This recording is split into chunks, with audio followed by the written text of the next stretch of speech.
Bonjour tout le monde. Dans ce travail, je vais essayer de vous présenter mon projet qui s'intitule le système de contrôle à distance de la température d'un patient. Ce système qui est basé sur ce qu'on appelle les nodes MCU ESP8266. Alors, dans la partie suivante, donc, je vais commencer par une introduction, une partie réservée node MCU ESP8266, une partie réservée à l'explication du capteur de température, le LM35DZ. L'application que j'ai utilisée dans le projet, donc, c'est ThinkSpeak.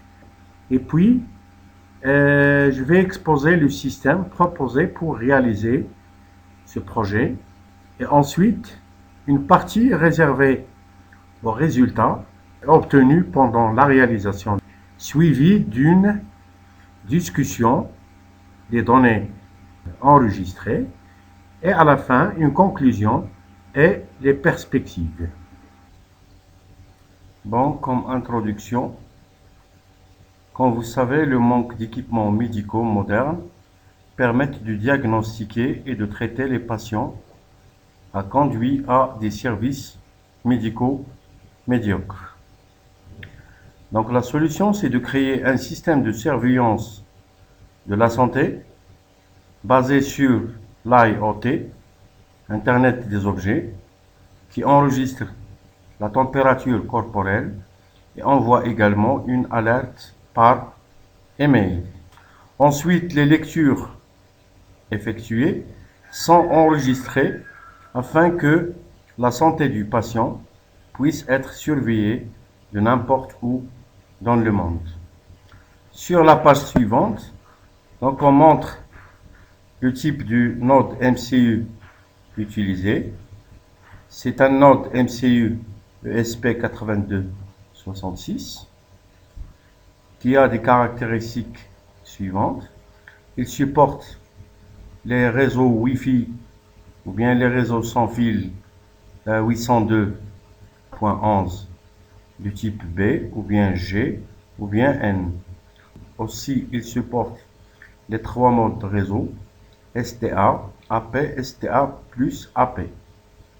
Ce système intègre un protocole TCP/IP qui supporte des clients TCP, et puis cette MCU possède un canal pour la conversion analogique vers le numérique.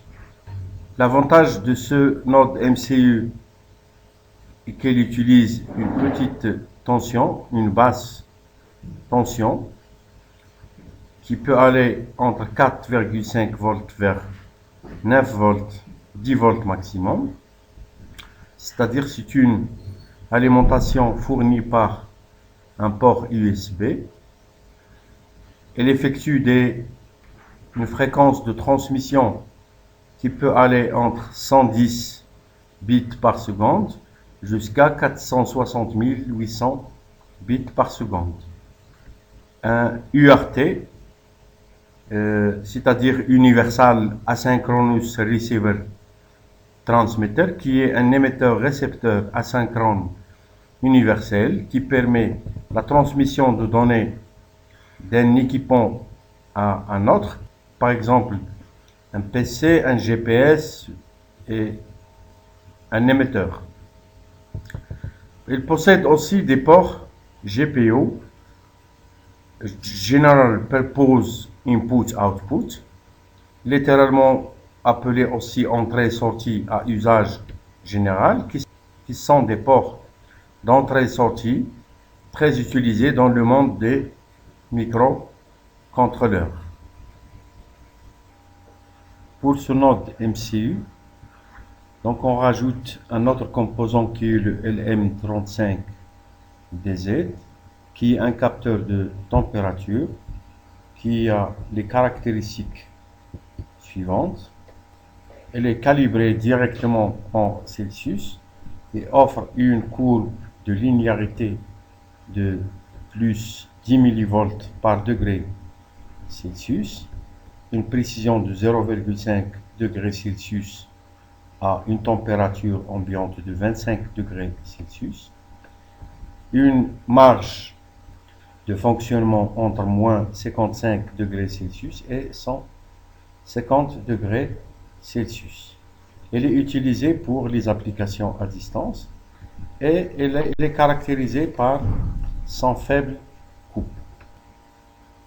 Dans notre projet aussi, on a intégré une application nommée ThinkSpeak, qui est une application open source pour l'Internet des objets. Il permet de stocker et de collecter les données des objets connectés en passant par le protocole HTTP via Internet ou un réseau local. Avec ThinkSpeak, on peut surveiller les données et contrôler un système en ligne à l'aide des pages web et collecter les données des capteurs, les analyser, les visualiser et enfin déclencher des actions ou des événements. Donc, on peut surveiller la température en ligne d'un patient.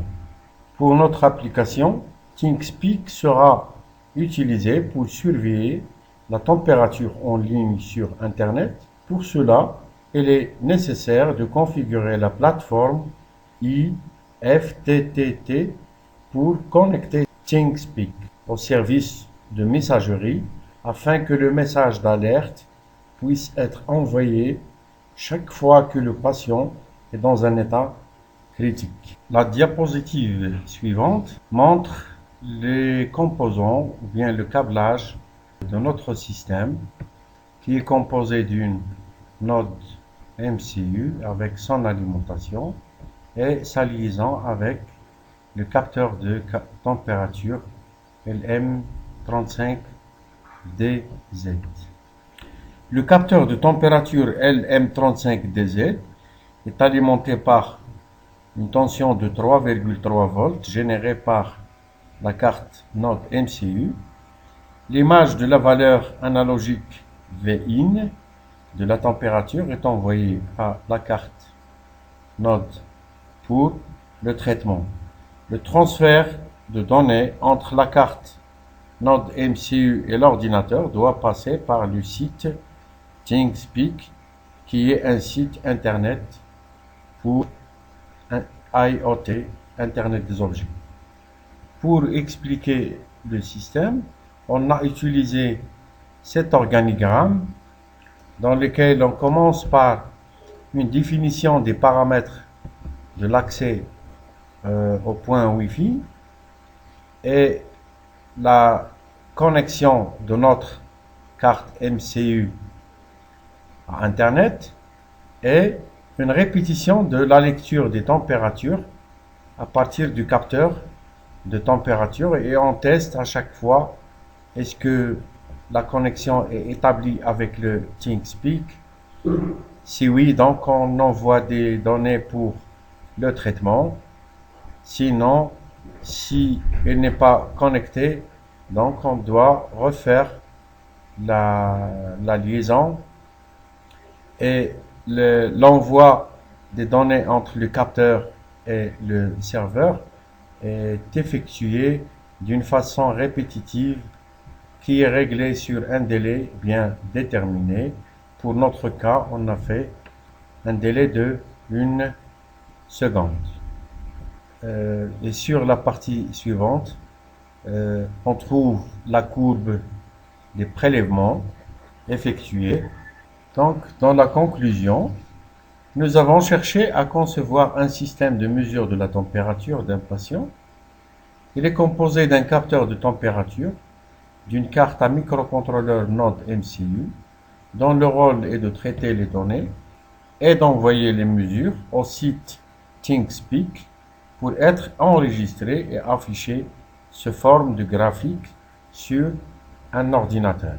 Dans la perspective de ce travail, des extensions du système de mesure peuvent être envisagées en prenant en compte d'autres variables de santé, telles que la mesure de la pression artérielle et d'autres mesures.